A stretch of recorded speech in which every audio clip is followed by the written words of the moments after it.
एक अनोखी प्रेम कहानी, प्यार का सफर। गांव के शांत वातावरण में जहां हर सुबह सूरज की पहली किरण खेतों को छूती थी और हर शाम चांदनी गांव की गलियों में अपनी चादर बिछाती थी, वहीं एक लड़का आर्यन और एक लड़की स्नेहा रहते थे। आर्यन एक साधारण किसान का बेटा था जो अपने सपनों और मेहनत से बड़ा आदमी बनने की चाह रखता था। स्नेहा एक अध्यापक की बेटी थी जो किताबों और कविताओं में डूबी रहती थी। एक दिन स्कूल के वार्षिक मेले में उनकी पहली मुलाकात हुई। आर्यन ने स्नेहा को देखा जो रंग बिरंगे गुब्बारों को बच्चों के साथ बांट रही थी। उसकी मुस्कान ने आर्यन के दिल पर ऐसा असर किया कि वह बस उसे देखता ही रह गया। स्नेहा को आर्यन की ईमानदार आंखों और सरल स्वभाव ने प्रभावित किया। धीरे धीरे उनकी मुलाकातें बढ़ने लगी। कभी गांव की झील किनारे तो कभी मंदिर की सीढ़ियों पर वे घंटों बातें करते। उनकी पसंद नापसंद, सपने और डर सब एक जैसे थे। दोनों का प्यार गहराता गया, लेकिन उनकी राहें इतनी आसान नहीं थी। स्नेहा के पिता को आर्यन का किसान होना मंजूर नहीं था। उन्होंने स्नेहा की शादी एक बड़े व्यापारी के बेटे से तय कर दी। जब आर्यन को यह पता चला तो उसका दिल टूट गया, लेकिन उसने हार नहीं मानी। उसने अपने सपनों को साकार करने के लिए शहर जाने का फैसला किया। शहर में आर्यन ने कड़ी मेहनत की। दिन रात काम करके उसने अपनी एक छोटी सी कंपनी शुरू की। कुछ ही सालों में वह सफल व्यवसायी बन गया। इस दौरान उसने स्नेहा से संपर्क नहीं किया, क्योंकि वह जानता था कि पहले उसे अपने प्यार को साबित करना होगा। उधर स्नेहा ने अपने पिता को मनाने की कोशिश की, लेकिन वे अपनी जिद पर अड़े रहे। समय बीतता गया, लेकिन स्नेहा ने आर्यन का इंतजार करना नहीं छोड़ा। एक दिन आर्यन अपने गांव लौट आया, लेकिन इस बार वह एक साधारण किसान नहीं, बल्कि एक सफल इंसान था। उसने स्नेहा के पिता से मुलाकात की और अपनी मेहनत की कहानी सुनाई।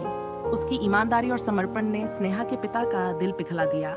आखिरकार आर्यन और स्नेहा की शादी हो गई। उनकी प्रेम कहानी ने पूरे गांव को यह सिखा दिया कि सच्चा प्यार और मेहनत कभी हारते नहीं।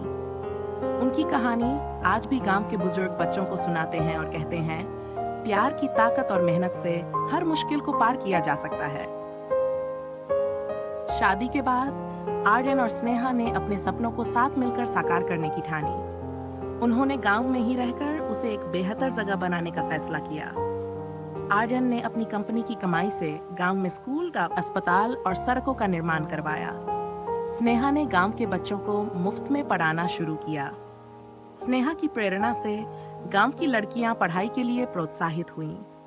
आर्यन ने किसानों के लिए नई तकनीकों का इस्तेमाल कर खेती को आसान और लाभकारी बना दिया।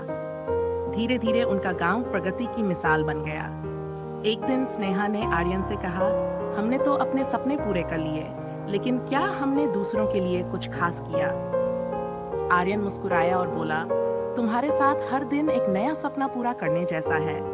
चलो अब हम बाकी लोगों के सपनों को साकार करते हैं। उसके बाद उन्होंने एक अनाथालय की स्थापना की, जहां बेसहारा बच्चों को पढ़ाई और प्यार भरा माहौल मिला। उनके काम को देखकर आसपास के गांव भी उनसे प्रेरणा लेने लगे। समय बीता, लेकिन आर्यन और स्नेहा का प्यार पहले दिन की तरह ताजा रहा। हर शाम वे झील किनारे बैठकर एक दूसरे से अपने दिल की बातें करते। उनके रिश्ते में न सिर्फ प्यार था, बल्कि एक दूसरे के लिए असीम सम्मान और समर्थन भी था। गांव वालों के लिए वे सिर्फ एक जोड़ा नहीं, बल्कि प्रेरणा का स्रोत बन गए। उनकी कहानी ये साबित करती है कि जब दो लोग सच्चे दिल से साथ आते हैं, तो न केवल उनका जीवन, बल्कि आसपास की दुनिया भी खूबसूरत बन जाती है। और इस तरह उनकी प्रेम कहानी न केवल एक सुखद अंत, बल्कि एक नई शुरुआत का प्रतीक बन गई।